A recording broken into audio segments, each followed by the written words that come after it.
खानापूर तालुक्यातील कारवे एमआयडीसी येथे सुरू असणारा एमडी ड्रग्सचा कारखाना स्थानिक गुन्हे अन्वेषणाने उद्ध्वस्त केल्यानंतर या कारखान्यातील तस्करांची पाळेमुळे खणण्याचं काम पोलीस करत आहेत। या कारखान्यात तयार झालेले एमडी ड्रग्स विकत घेणाऱ्या मुंबईतील दोघांच्या मुसक्या आवळण्यात पोलिसांना यश आले। अनेक दिवसांपासून हे दोघे पोलिसांच्या रडारवर होते। अखेर त्यांना जेरबंद करण्यात यश आले। मोहम्मद कय्यूम अकबर अली शेख आणि मोहम्मद इस्माईल सलीम खान अशी अटक केलेल्यांची नावे आहेत। एमडी ड्रग्स प्रकरणी यापूर्वी 7 जणांना अटक करण्यात आली होती। आता यातील अटकेची संख्या 9 वर जाऊन पोहोचली। दरम्यान अनेक आंतरराज्य ड्रग्स तस्कर सांगली पोलिसांच्या रडारवर आहेत।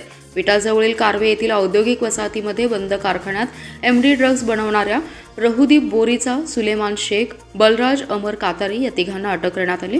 त्यांनी बनवलेले 29 कोटी रुपयांचे 14 किलो 500 ग्रॅम एमडी ड्रग्स जप्त करण्यात आले। तिघांची कसून चौकशी केली असता अन्य तिघांची नावे समोर आली। त्यानुसार संशयित जितेंद्र परमार, अब्दुल रजाक शेख, सरदार पाटील यांना अटक झाली। 2 दिवसांपूर्वी जागा मालक महिलेसही पोलिसांनी अटक केली। संशयित 7 जणांची मुंबईतील कारागृहात ओळख झाली होती। तेथून त्यांनी हा कारखाना टाकण्याचं ठरवलं होतं।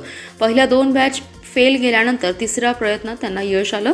ते तयार एमडी विकण्याच्या तयारीत असताना कारवाई करण्यात आली होती। संशयितांकडून ड्रग्स विकत घेऊन ते पुढे विक्री करणारा पोलिसांच्या रडारवर होते।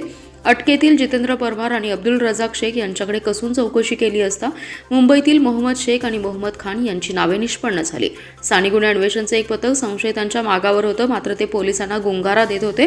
अखेर मुंबईतील वाकोला पोलीस ठाण्याच्या हद्दीत दोघे फिरत असल्याची माहिती मिळाल्यानंतर स्थानिक गुन्हे अन्वेषणच्या पथकाने तातडीने मुंबई गाठत सापळा रचून त्यांना जेरबंद केले।